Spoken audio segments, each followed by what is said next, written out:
மகிழ் திருமேனி டைரக்ஷனில் அஜித் குமார், த்ரிஷா, அர்ஜுன், ரெஜினா, ஆரவ் இவங்கெல்லாம் சேர்ந்து நடிச்சிருக்கிற படம் தான் விடாமுயற்சி. இந்த படத்தை இன்னைக்கு தியேட்டர்ஸில் ரிலீஸ் பண்ணியிருக்காங்க. விடாமுயற்சி படம் எப்படி இருக்குன்னு பார்க்கலாம். இந்த படத்தோட கதை என்னன்னா, இந்த படத்தில் அஜித் குமாரும் த்ரிஷாவும் ரோடு ட்ரிப் போகலான்னு போகிறாங்க. ஆனால் போன இடத்துல திடீர்னு கார் பிரேக் டவுன் ஆகுது. இதனால் நம்ம த்ரிஷா யாராவது ஹெல்ப்புக்கு கூப்பிட்டுட்டு வரலாம்னு போகிறாங்க. ஆனால் போன த்ரிஷா திரும்பி வரதே இல்லை. நம்ம அஜித் குமார் காணாமல் போன த்ரிஷாவை எப்படி கண்டுபிடிக்கிறாருன்றது தான் இந்த விடாமுயற்சி படத்தோட கதையே.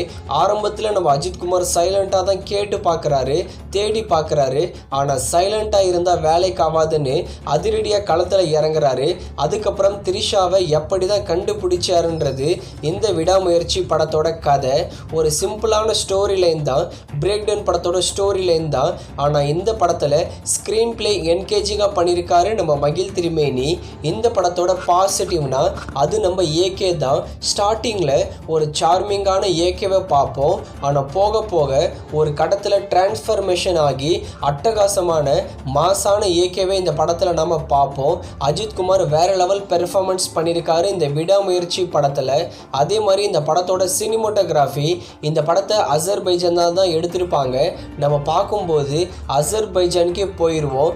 அந்த அளவுக்கு சினிமோட்டோகிராஃபி ரொம்பவே சூப்பராக பண்ணியிருக்காங்க. அடுத்ததாக பாசிட்டிவ்னா நம்ம அனிருத் தான். ராக் ஸ்டார் அனிருத் மியூசிக்கில் மிரட்டி விட்டிருக்காரு. குறிப்பாக ஃபர்ஸ்ட் ஹாஃப்லலாம் ஸ்டண்ட் சீக்வன்ஸ்லாம் எதுவுமே வராது. ஆனால் அந்த இடத்துலையே பிஜிஎம் சூப்பராக போட்டிருக்காரு. செகண்ட் ஹாஃபில் 10 கிச்சி பிஜிஎம் போட்டு வேற லெவல் சம்பவம் பண்ணிட்டாரு நம்ம அனிருத். பிஜிஎம்லாம் தாறுமாறாக இருக்குது. குறிப்பாக இந்த படத்தில் சாவடிக்க சாங் ஃபர்ஸ்ட் ஹாஃப்லேயே வந்துடும். அந்த சாங்கோட விஷுவல் ரொம்பவே சூப்பராக இருந்தது. இறங்கி ஆடி வைக்கிற மாதிரி இந்த சாங் ரொம்பவே சூப்பராக பண்ணியிருக்காங்க. சாவடிக்கா சாங். இந்த படத்தோட ஃபர்ஸ்ட் ஹாஃப் ரொம்பவே ஸ்லோவாக ஸ்டார்ட் ஆகி இன்டர்வலில் ஒரு நல்ல ட்விஸ்ட்டை கொண்டு வருவாங்க.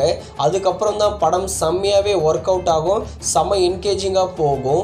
இந்த படத்தில் ஃபைட் சீக்வன்ஸும் ரொம்பவே சூப்பராக இருக்குது. குறிப்பாக அஜித் குமாருக்கும் அர்ஜுனுக்குமான இந்த ஃபைட் சீக்வன்ஸ் வேற லெவலில் இருக்குது. இந்த படத்தில் நெகட்டிவ்னு பார்த்தீங்கன்னா, ஒரு பிரேக் டவுன் படத்தோட கதை எல்லாருக்குமே தெரியும். ஆனால் இவங்க அதில் கொஞ்சம் மெனக்கெட்டிருக்கலாம் அதே கதை. பட் நிறைய ட்விஸ்ட்டை கொண்டு வந்து கிளைமேக்ஸில் ரொம்பவே ட்விஸ்ட்டை வச்சு முடிச்சிருக்கலாம்.